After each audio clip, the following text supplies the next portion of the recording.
At what point do we think that there's a future for our generation? Was it the point when we were told that we had a future by those who came before us? Or was it from those earliest moments when we comprehended joy and happiness completely for the first time? Or something that really qualified for happiness and joy?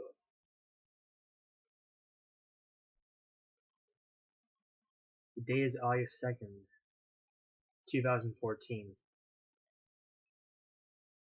My name is Shane Cody Rutherford. I live in Northern California, the United States of America. I have been on this earth now for almost 20 years. I have lived in the Central Valley of California, and I have also lived in the central area of Tennessee for a spell. And I did not grow up the son of a senator. I did not grow up the son of a millionaire. I did not grow up the son of my actual father.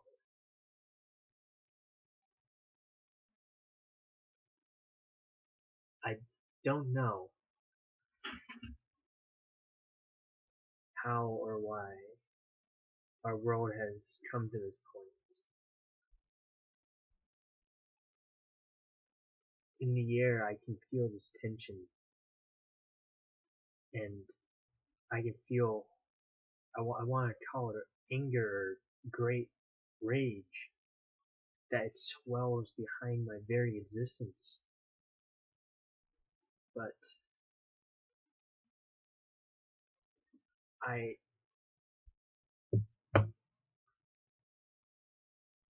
there's so much of it.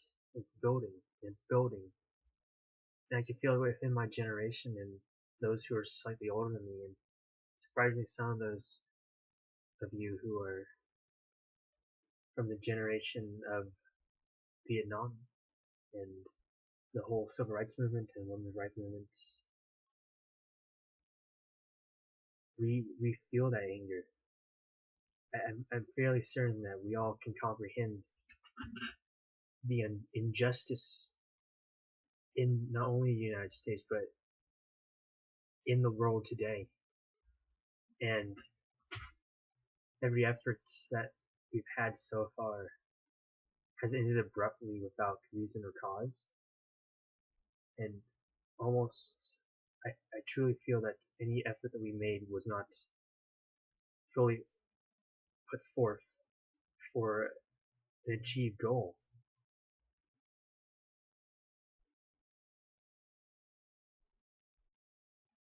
What do we do when the meaning of life is split into two words: living and survival? For one to live, I feel that you need to feel true hope and prosperity within the future, that nothing's going to shake you from it, and that you're positive enough that people that you meet who can be shared within this joy and happiness and the security.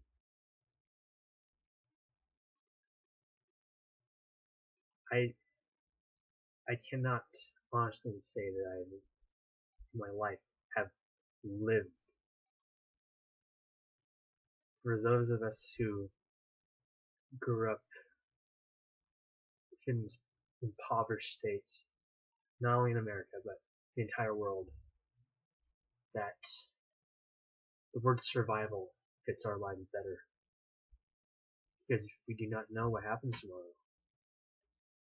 We do not know where we're going to be, who we're going to be, what's going to happen to us, what's going to happen to the world. the past 4 months have devastated my hopes in the future. Not only has violence broken out on the streets of so many countries, but I can almost feel injustice running throughout this country. I feel like our leaders lie to us, which I don't actually feel. I'm pretty sure at this point it's a known fact. I feel like power and money is what rules and will continue to rule this nation and our world sadistically until we do something about it.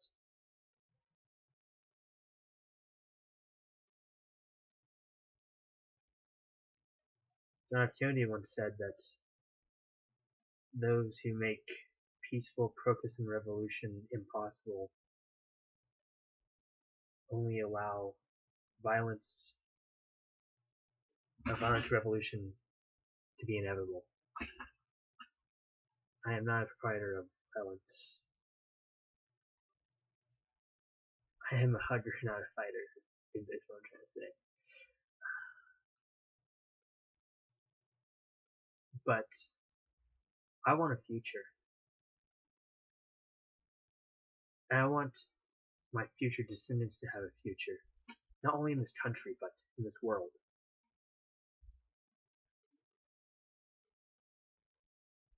I've seen kindness, joy, sincerity, and hopefulness in my life. The amount of time that I've seen it build up in people my age, in our age, and older and younger, so quickly.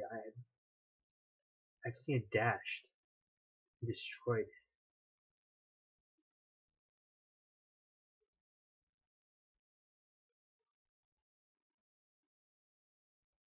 Why are we so passive? Are we just satisfied with how we're treated? Are we just accepting our fate at this point?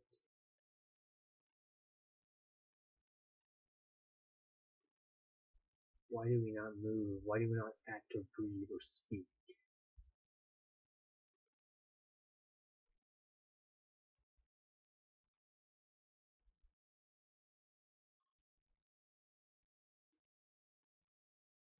If we truly want a future, we need to take it. We can't just accept something that's handed to us, because that's only a part of what could be. They're throwing us straps, and it goes in our ears, comes out our mouths, but there's no meaning behind it. The media is untrustworthy. Our political leaders lie blatantly on camera. Both parties are just machines. Yet they demonize those of us who dare speak a different mind. They allow hatred, violence, and oppression to rule the world. What makes anything that has happened justified? We spent years and years, over a decade, fighting 2 wars that proved to be just as ineffective as the Vietnam conflict. Now, we are not engaging in civil wars and atrocities across the world that we could have stopped. We have lost our power in the Eastern European area, and we've lost our power in the Middle East, and all we've done is demonize and humiliate those who live in probably a peaceful people. We hadn't forced ourselves upon them. But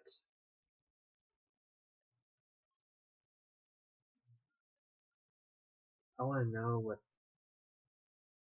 everyone's died for, if the people we were supposed to stop just took back everything we had taken from them. And where does our word lie when we tell a country that if chemical weapons are used, that we will stop them no matter what, yet we sit back in our chairs and we just watch it happen?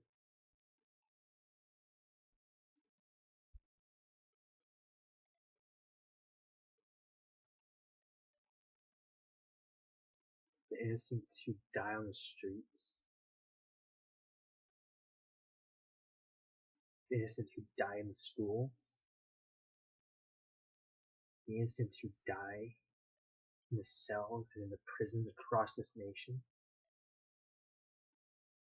all because they try to survive, bring themselves out of the world that they were forced to live in.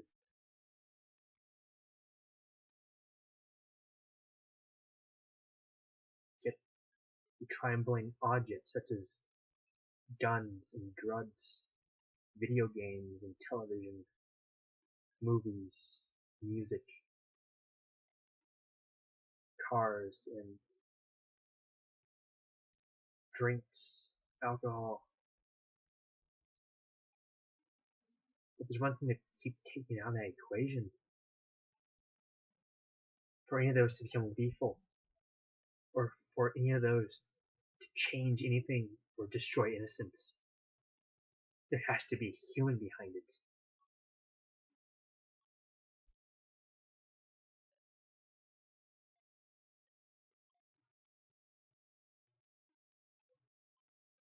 At what point did we stop caring about our children's futures, that we'd sell them out to the next generation's problems, even before that generation knew what the problems were?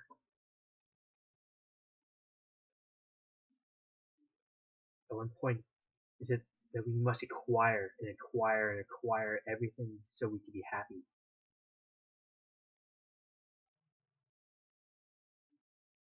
We are on the threshold of the most turbulent era as we have ever seen in decades. Yet, I walk down the streets and all I see are the masses hanging their heads and weeping. There is no protest. There is no riot. There is no revolution. And in those places that there is,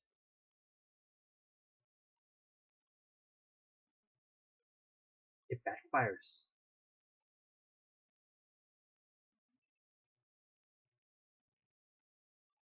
Why are we not with each other anymore? Are we going to succeed from one another and become some other species? At one point, do we say that education is not important, that the only thing that matters to our bottom line is the taxation of people, or by how much they can move the economy, more economy?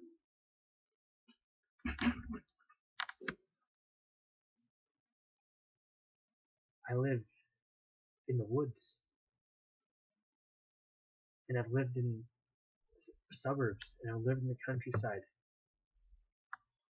No matter where I am or where I go, only a very select few make it out unscathed. And for those of us who have to scrape and have to crawl and have to beg and plead, we're not living.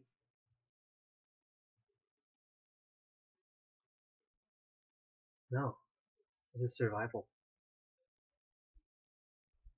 That's why I say it's time for you of my generation to wake up. We cannot let this happen to our children and their generation.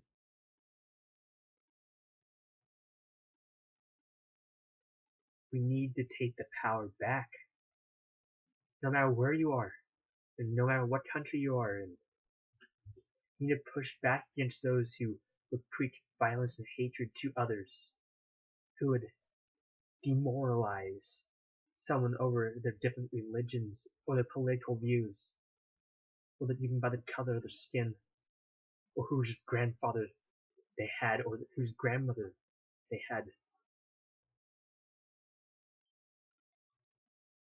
or what family name they came from.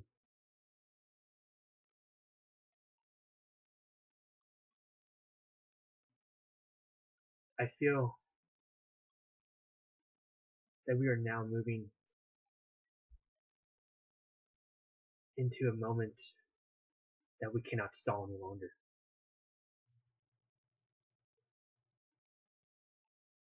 For if we keep stalling, then there'll be nothing left to save.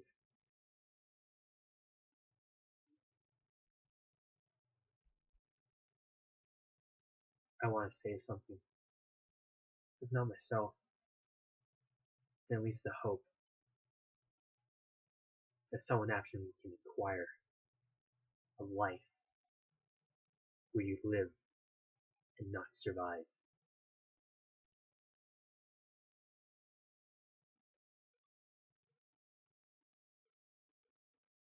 For if we were one, they may take me, or may take you, but they can never take us all.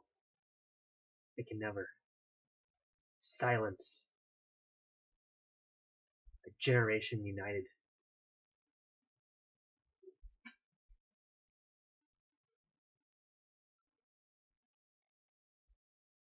I urge every single one of you to stop and listen and look around and feel your soul.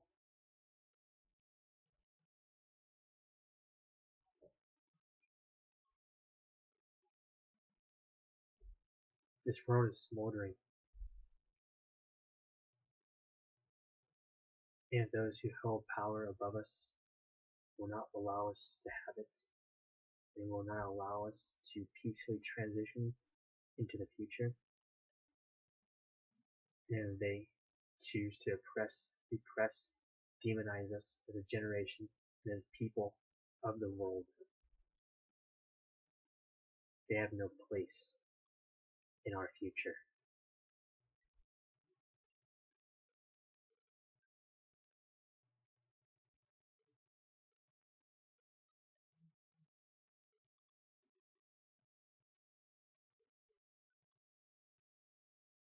Until the power of love overpowers the love of power. And until the dollar bill and the euro and the yen and the ruble and whatever currency you want stops having the meaning of life and starts having meaning of just an object that we don't need, we are all enslaved.